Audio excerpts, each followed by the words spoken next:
Now then, 4 years ago, Ollie Rofix had an operation which saved his life. He was suffering from a very rare form of leukemia and needed a bone marrow transplant. But it wasn't a member of his family that saved him.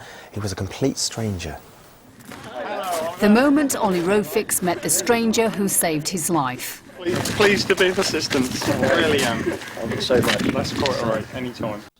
Just 20 years old and diagnosed with a rare form of leukemia, Ollie knew that without a bone marrow transplant he would die. Desperate for a donor, his family members were tested, but none of them were a match. He was placed on the donor register alongside 120,000 others. Of the 9 million registered donors worldwide, only 2 matches were found. Luckily, one of them was in Cambridgeshire. And 4 years after having his life-saving treatment, Ollie finally met the stranger that saved his life. Well, Ollie and Matt are here with us now. It's great to see both of you. Thanks for coming in. Ollie, first of all, how are you doing now? Very well. Everything's all in the good. It's been a few years, hasn't it? It's an extraordinary thing to be able to save somebody's life, but for it to be a complete stranger, it must have been very surreal when they said we've got a match and it's Matt. Yeah, it was just in Christmas, just before 2005, when they said there was a possible match. So that was a very strange feeling at that time to think, Christ, there's going to be someone out there who's going to ultimately save my life. Yeah. Next year. And of course, it took a couple of years before you were able to meet Matt. That's just how they do things. So those years must have been so full of questions of what he's like and where he's from and why he wanted to do it. Yeah, back when I was having my transplant in Addenbrooke's, I can remember sitting there with this bag of bone marrow or blood at the end of the bed, and I was just watching it drip into me. And I thought, who is this guy? What is he like? How old is he? Where's he from? And I just couldn't believe after this weekend finding out that he was just down the road. Yeah, isn't that crazy as well? Because you knew so little. Yes, he was just an hour away, is that right? Yeah. And what was that meeting like? What was it like when you first met him?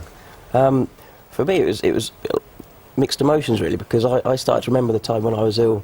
I was struggling then, but also just amazed because without him I wouldn't be here. Yeah, and that's the reality, isn't it, mate? Yeah. What you've done is you've saved his life. An incredibly generous thing for you to do. What made you want to do it?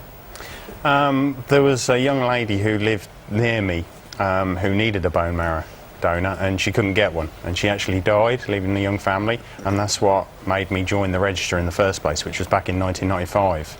So I'd been on the register all this time and never had a call. And then suddenly you got a letter? Yeah, a letter. Had you forgotten that you were on the register?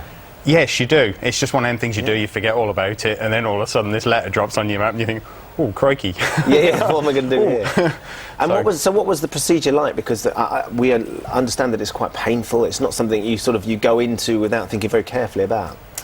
Yeah, you have to think carefully about it, yes, because you don't want to sort of turn around and say, oh, no, I don't want to do it anymore, because they've got somebody lined up. But as regards to the painful part, no, it wasn't painful for me at all, really. Mildly uncomfortable, I would say. It's as simple as that. And that's it, yeah, just for a couple of days. Oh, definitely, I'll do it again, yes. Recommend it. Now, I know, Ollie, you're planning on a single-handed sale around the UK, is that right? That's right, yes, yeah, to raise awareness and for funds for the Anthony Nolan Trust. Which is the most important thing, and that's how you found Matt. How's that coming on so far? It's come on very well. Well, the whole thing came about when I was having my transplant. Well, just beforehand, I realised that I was going to be lucky to pull through this. And so I bought this 18-foot sailing boat. That was my inspiration, my focus to get through the transplant. And it was over the course of last year when I thought, well, let's go and sail this thing around Britain. Wow. For the guys that have helped me. So that's the challenge. When are you hoping to launch? Launch the boat in May. We're going to get down to the south coast hopefully this year to raise the funds to then get around Britain next year. And raise as much money as you can for the Anthony Nolan Trust. Thank you so much for coming in. Best of luck with the trip, Matthew. It's an incredible thing that you've done. Obviously, the testament to how generous you are that he's still alive. Let's hope he gets around the country as well. Thanks for coming in. Okay, that was. You can find out how you can help save lives through organ donation, plus read a lot more about Ollie's story on the website gm.tv.